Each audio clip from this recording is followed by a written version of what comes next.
Welcome, everyone, to the variety show Without a Clue. Guests from all over the world come from all walks of life and all careers to come on and tell us about themselves and give us a little bit of their insight. So grab a seat, relax, and listen, because this is the Leo Effects.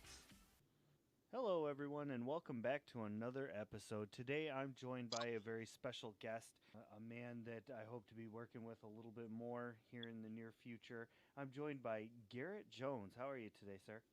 I'm doing great, Ray. How you doing? I am doing fantastic on this snowy day in New York. You don't We've deal got with a that much. rainy day here in California, I was going to say, you all don't deal with that much out there in California, do you?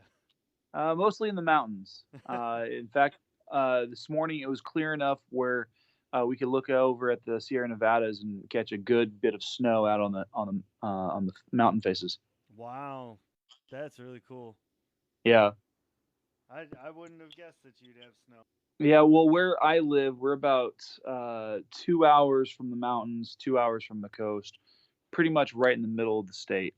Nice. Yeah. Wow. So, I've got you on here, and I'm sure the listeners are probably thinking, well, what's going on with this guy? What's this guy's story? Why is he here?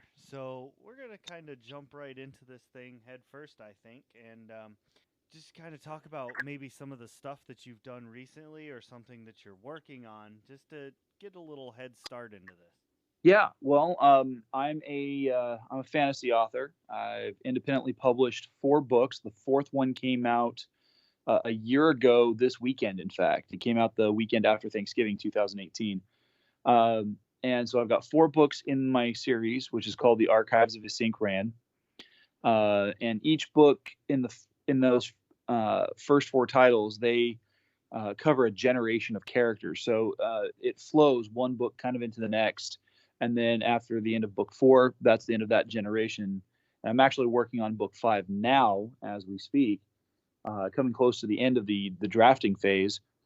And this book jumps ahead 20 years and picks up with the next generation of characters. Wow, that sounds pretty in depth. Yeah, I like writing stories that have kind of a long view structure of the story. I've done some one-off, short stories in the past when I was doing college and on my own, and none of those really work to my satisfaction. I really like getting into uh, the mythos of world building and the arcana that comes along with it. And so, like, I mean, my favorite fandoms usually involve, the Marvel Cinematic Universe or Marvel Comics in general. Um, when it comes to DC, mostly Batman, and then Star Wars and Halo. And so so when you put me in there with the Arcana, I'm that's really where my brain sits, and I'm able to kind of just absorb all that stuff with a sponge. A great example is um, my wife tried to challenge me years ago to Star Wars Trivial Pursuit against her niece, who was playing from Oregon, and my sister-in-law, and they were actually cheating and giving each other answers. And I'm sitting there like I would go for like 9 or 10 questions in a row without missing one. Oh, wow. Yeah, and it really ticked them off. I can imagine. Well, So that's awesome. I'm just imagining like three people teaming up to try and win, and they're just getting so frustrated because it's not happening. they were cheating and still losing. Right. That's great. So, according to your IMDb, which to all the listeners out there who want to know more, Garrett does have an IMDb page. I see that you have two of the filmography entries in here, and one of them is the Fifth Legion, and the other one is the Last Battleship. Is that something you want to elaborate on, or is that? Yeah, yeah. So back in probably October of 2017, I was doing a comic pop culture convention in Fresno, California, and I was approached by a convention promoter, media guy based out of Modesto, uh, Joe and Cahill. My Yep. brain almost forgot that name. Joe approached me because he knew I was a writer. He approached me about possibly writing the script for the last Battleship. Now, he hasn't said anything to me about the Fifth Legion. I'm assuming it has something to do with either Romans in space or the fifth iteration of, a demon cast out by Jesus. I don't know. But the last Battleship, and we've played with the name a little bit. Uh, it's a science fiction military story, very grounded in the military lingo that exists within uh, the military today. With the Marines and the Navy and whatnot. And it's about this very old battleship that was taken out of mothballs simply for a training exercise with the military academies cadets, the ones that were graduating or getting prepared to graduate, and taking them out, full complement of Marines, the whole thing. And what was a training experience becomes a battle for survival in a first contact scenario against a much more advanced alien species. Gotcha. And while a lot of stories like that usually involve a deep mythos with regards to the aliens and their, why they're attacking, stuff like that, we're not giving any of that. This is simply told specifically from the perspective of the humans on the ship. And it feels, my emphasis and the way I was going about writing it was I wanted it to feel as much or as close to some of the experiences that occurred during World War One. I'm sorry, not World War One, World War Two, with those naval battles where you're thrust against an impossible enemy and it's basically just trying to get through it Mm-hmm. as unscathed as possible. Um, the account of the Indianapolis is one of the inspirations for me as the screenwriter on this. I don't know how much of the history is going through Joe's head, but because of his background with the military, he's able to provide me some context that I don't have because I've never been in the service. Um, so for me as the writer, what I'm trying to do is I'm trying to make something that people who are just they're casual sci-fi fans, they'll want to enjoy and watch once it's produced. Mm-hmm. But I'm also trying to make sure that it doesn't go the route of a lot of made for TV, Sci-Fi Channel original science fiction shows. I want to be something that could be legit. Um, I think the hope of most screenwriters. Yeah. But um, the other thing I'm looking at doing is making sure that those individuals who are currently in service or have been in service for the military are honored by the portrayal of the characters, even if it is, a far flung future. Mm-hmm. Mm-hmm. So you're kind of like attempting to blend two different genres here, the military with the sci-fi. Yeah, kind of. I mean, I've never really had a knack for writing sci-fi. I love sci-fi. I like, you know, the anything goes, anything can be explained through new technology or whatever. Um, it gives you a kind of a hope for the future or a dread for what could be done if things aren't done right. But it also gives me the opportunity uh, to kind of explore that military side because I've never written anything close to a military or historical fiction level, and so that was kind of my thought on this. It gives me an opportunity to really stretch myself as a writer. Gotcha. So speaking about that, you're obviously quite the accomplished writer and working on script and whatnot. Is writing something that you just always loved, or was that something that was a more recent development? Well, it's kind of funny. Like, um, I think everything stems from my childhood as a kid growing up in the '80s. I was born in '82, so a lot of the toys I played with were some of the early Star Wars action figures that came out, especially like after Return of the Jedi, Okay, because yeah. I could get them for like a buck or two at Thrifty when Thrifty was still a store before they got bought out by Rite Aid and only became an ice cream brand. Um, but the like I would take the action figures that I had, whatever franchise it was, and I'd kind of mix them and use them as I needed to. Um, Mainly because I didn't have a whole lot in a particular collection. The toys that I had the most of were from the Kenner Mask Mobile Armored Strike Command um, series of figurines and play sets.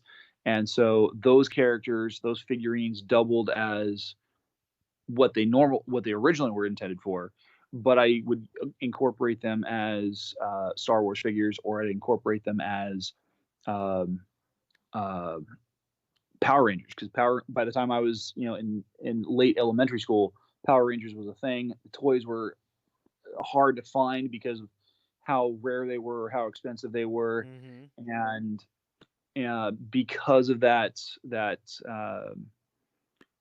I adapted to what I had already, and so from there, as I got older and I started really engaging in writing, I started off with doing fan pieces.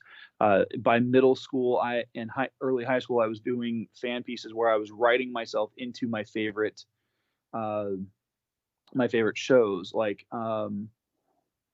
I create a character for myself for the Batman animated series. I Oh, created cool. I create characters for myself for Power Rangers and other things that I enjoyed, and um, and it got to the point where the creating fan fiction pieces wasn't enough for me. So the call it a passion, call it an addiction. I don't know what you want to call it, but eventually got to the point where comic book characters I had been designing from eighth grade through most of high school. I had collected all these drawings, all these backstories, and when I realized that I didn't have the artistic chops to be an artist for the comic genre, which is Mm-hmm. what I actually wanted to do, I figured, okay, I want to write, but I need a way of breaking into it. So I took the characters that I had, I readapted them for a medieval style, and re reincorporated them into what I'm writing now. Oh, wow. Huh. That's pretty creative. Yeah, and so And it's just kind of how my brain works. well, to put yourself into your own works is, you know, that's pretty creative too. Well, I don't know. I kind of analyzed myself in college, and I kind of came to realize I had kind of a hero complex. I liked superheroes. I wanted to be a hero. Growing up, I always wanted to be Batman. Then a friend of mine's like, "You do realize that if you're gonna be Batman, you have to have dead parents." And I'm like, "Oh, that sucks." Um, All right. Well, that's fair. so I'm like, "Well, that doesn't work for me. Who's a superhero that doesn't have dead parents?" Wait, there aren't many. So No. so but I was able to take what I was experiencing and find a way to make it my own and really work with it. And I enjoyed it. It was a lot of fun because then I because there are some characters that I did base off of myself uh, directly, but then as I began exploring character development, I was able to develop characters who were not anything like me at all. And it made it even more fun and even more of a stretch for my imagination and my ability to create legitimate characters. That's cool. I got to give you props. I don't have the attention span to sit there and write out a novel. So I give you props there. It took a while. I mean, the first iteration of on my first book, I wrote that when I was in Japan, uh, 18, 19 years ago, and I hand wrote the whole thing on a series of notebooks, and then after I came back from the States, I tried transposing it, and I came to realize as I was rereading everything that the story I had originally written was kind of crap, um, just to put it bluntly. And so I took everything that I wrote. I took all the major notes, character lists, and descriptions and stuff like that, and but I took the story and I set those notebooks on fire, literally. Started Wow. over from scratch, and I really streamlined what I was creating because the original adaptation had one villain against 9 protagonists, and it just was not good. Um, Okay. so I kept core elements that were later incorporated into different characters. And what I ended up doing is actually spread out characters over the course of this series. In fact, there was a character that I wrote in that initial adaptation or iteration, and she was a very small, um uh, very low key character, but it had some gravity for another one of the from one of the major characters in the series, and that it was something I had to cut when I went to go rewriting the first book. But Mm. I was able to reincorporate it into the one I'm writing now because I had a much more organic way of bringing it back into the series, as well as making it a larger focal point for a character. Right on. I see. I mean, so it's not like the character was, scrapped or anything. It was just moved. Moved and readapted. One of the things I've had a problem with, and I think a lot of writers struggle with this, is that we tend to write what we know, and when you are, um, relatively Caucasian, Mm-hmm. you tend to you without even meaning to, you have a tendency of writing characters who are very Caucasian.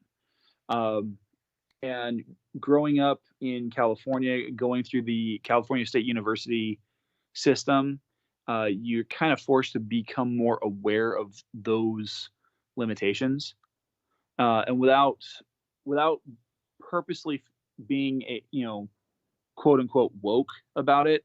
I've tried to be cognizant of those limitations, and I so like one of the things I've always struggled with was writing legitimate female characters. So when I was working on my upper division stuff in college at CSU Monterey Bay, one of the first major writing classes I took, I was a women's writing workshop because I wanted to get into that mindset. I wanted to be able to write real female characters because I can't personally get into that mindset on my own because I just don't have those parts.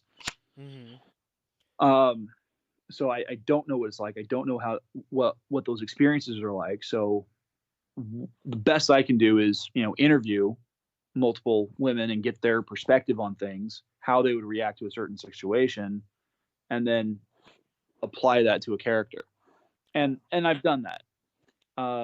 But it's not to be politically correct or to be balanced in like the equality of character representation. I don't really care about that. For me, it's more of just making sure that the characters are real and that they're people and not caricatures. Right. And I had heard that the the writers of Family Guy had a similar problem when trying to write Meg. They just didn't know how to write for a teenage female, and it didn't work out. Yeah, well, and which I think is what led to Meg being the butt of a series of long lasting jokes. I mean, she's the one Right. character everybody seems to pick on for whatever reason. Yeah. So, Uh, kind of moving a little bit out of just the author and writing part of this. I mean, it still has to do with that, but you were saying before we started that you also did some vlog stuff. yeah, yeah. So I do a series of vlogs on YouTube, and the initially well, it's kind of funny. Like when I designed the website that corresponds with my series, this website was just a companion site, Mm-hmm. and then and so to kind of share what I was working on with whoever was willing to read it, I started a series of blogs every week or so, and I'm really terrible about keeping blogs. It's like keeping a journal or a diary. I'm terrible at it. Uh, Okay. I couldn't even do it for like my lit classes in college. I Oh was wow. terrible.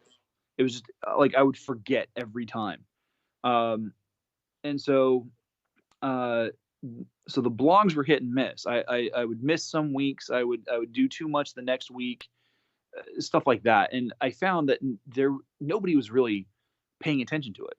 So then I did a vlog one time, and I found that my metrics on my website spiked Hmm. substantially. And so I'm like, well, this is so much easier to do. I've been wanting to do stuff with videography for a while. And so uh, about almost 2 years ago, I got my first iPhone, yay! And um, I'm so glad that it came with iMovie, because that's how I film everything. I found a bunch of great apps for creating intro designs and other visual inserts for the videos.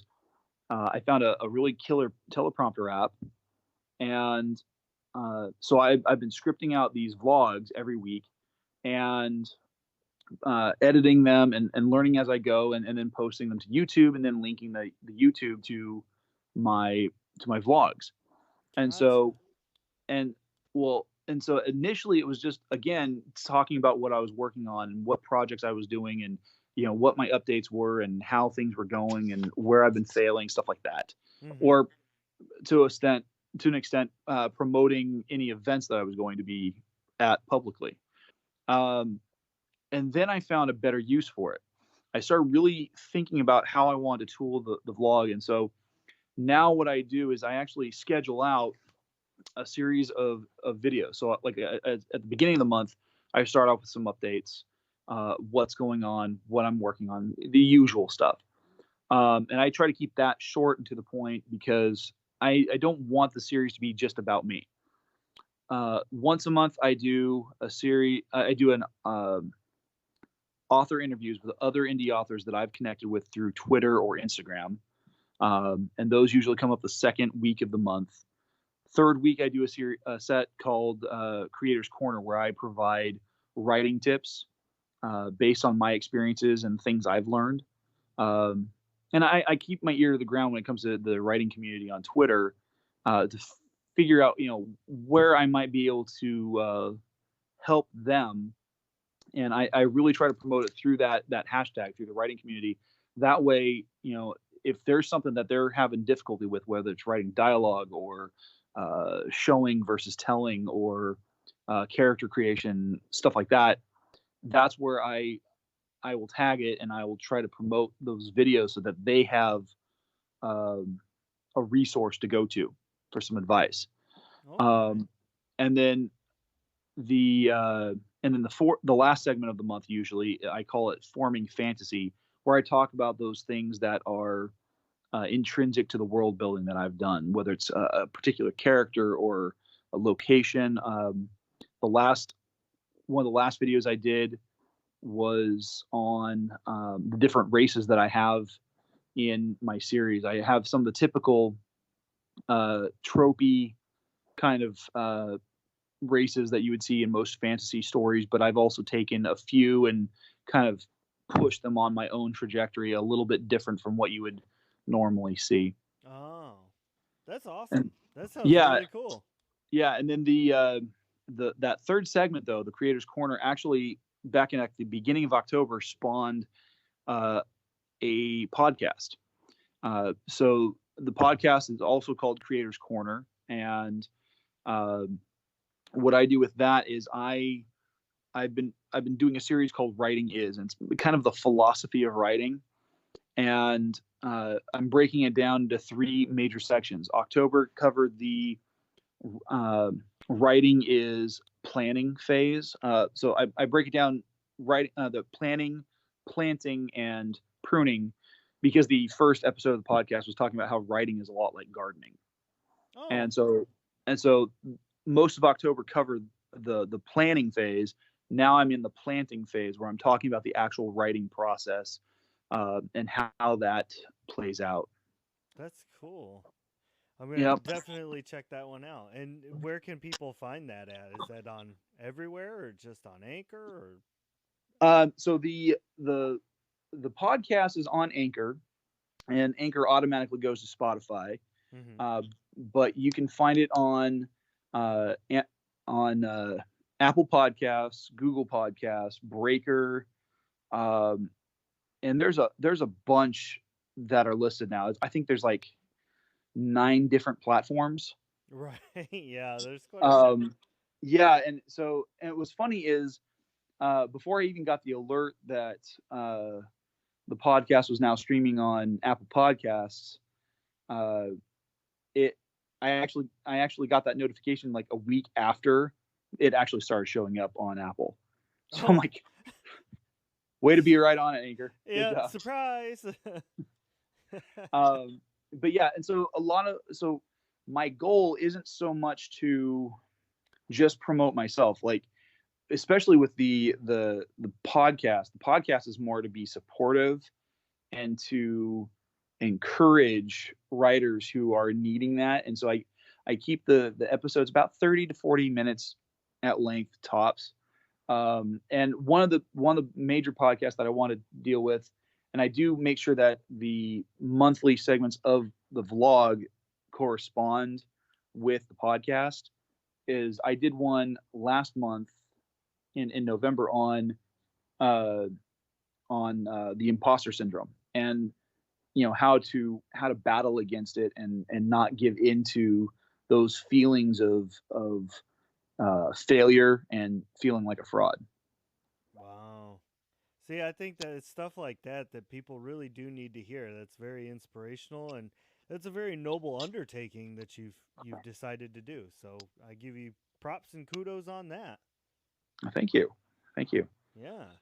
So as we round the corner to the end of the show here, I would just like to take these last few minutes to have you say, if you want to, you don't have to, where people can. I mean, we kind of talked about where to go for the podcast and YouTube for your vlog, but is there anywhere else that people can follow your stuff? Like, do you have any particular pages on Facebook or Instagram that you want to put the name out there? Yeah. So as far as social media goes, Instagram and Twitter are going to be the same. It's GKJ_publishing. Um, and you can find me on both platforms using that handle. Um, and then as far as my website is archivesofthe5kingdoms.com. 5 is spelled out, so it's all one word, no numbers. Mm-hmm. Archivesofthe5kingdoms.com, where you can actually find my podcast there. You can find the vlogs there, as well as YouTube or some of the other podcast platforms. Oh, okay. Um, and then the site actually works as a companion site for the books. So if people do buy the books, which are all available on Amazon, you can do a search for Garrett K. Jones, 2 R's, 2 T's. Um, uh, the website has an archive section which has character profiles, the location descriptions, a history timeline, maps for following the stories, as well as pronunciation guides for each book that go chapter by chapter and are in alphabetical order. Nice. That's the way to do it right there, because I can't tell you how many times I've read a story. I'm like, I don't know how to pronounce that, so I'm just going to go with what it sounds right to me. And it ends up being the complete opposite. Yeah. Well, I got really annoyed as a reader. When I read through Christopher Paolini's Inheritance Cycle, the Aragon series, Mm-hmm. I got really annoyed jumping back and forth because the map was on the front cover or on the front insert, and then the pronunciation guy was all the way at the back of the book, and I'm having to flip back and forth to make sure I'm understanding and defining things correctly, and I would lose my place, and that Oh, just annoys me. So I figured creating that content for free digitally and having it available like that would make it so much easier, because then you've got people who might be reading on a Kindle, but then they can go into their browser and they can pull up that site and they can look at it and be like, okay, and then hop back to the last app they were in, Kindle or whatever. mm-hmm. Or if they're listening to it, if they're, oh, I don't have an audiobook yet, that's in the process. Oh, But okay. if they were, they'd be able to pull it up while listening to the audiobook. Or if they've actually got the paperback copy, again, it's there, it's digital. They don't have to lose their place because they had to go to the back of the book. Gotcha. Dang. You thought it all out, didn't you? I try to be as forward thinking on that as possible. I really wanted to make it as multimedia as possible without going overboard. Gotcha. Gotcha. Well, I just want to say real quick before we wrap things up, thank you so much for coming on the show. You've been a great guest. You're very enthusiastic, very likable. Your stuff sounds great. I'm going to definitely go check all that out, and I encourage the listeners to as well. Awesome. I'd like to be able to cross promote this interview as well on my podcast and my vlog. Where can I find this podcast, and so that I can promote it properly? So, for myself, you can find the Leo Effects on Anchor, Spotify, all that good stuff. It goes out to all those. I primarily use Anchor, but it does all the dirty work for me. Yep. But then you can also do the same thing with another show called Breaking the Fourth Wall. And that one goes out to a whole bunch of places. You can find that one. You can find both on Facebook. You just put that in the search, the Leo Effects or Breaking the Fourth Wall, and it'll take you to the interviews. And Breaking the Fourth Wall actually will connect you to a whole bunch of our other stuff that we do as far as tabletop gaming and things like that. Rock on. So thanks once again, Garrett. I appreciate you coming out. And thanks to all the listeners for checking this out and sticking with us. And I hope you learned something, enjoyed something, and you go check everything out. We will see you all next time. Hey everyone, this is Ray. Thank you for listening. It's because of listeners like you that I'm able to keep this show going. For more of my shenanigans, check out Realm of the Mist Entertainment, where I'm co-host to Breaking the Fourth Wall, War of the Stars, a Star Wars podcast, Lemmy Stormkiller on Four Corners of Hell, and finally, The Chronicler on Chronicles of the Lost Realm. You can also find me at Shattered Dungeons on YouTube, playing an awesome game called Shattered Dawn. For contact information or to be on the show, check out theleoeffects.wixsite.com/podcast today.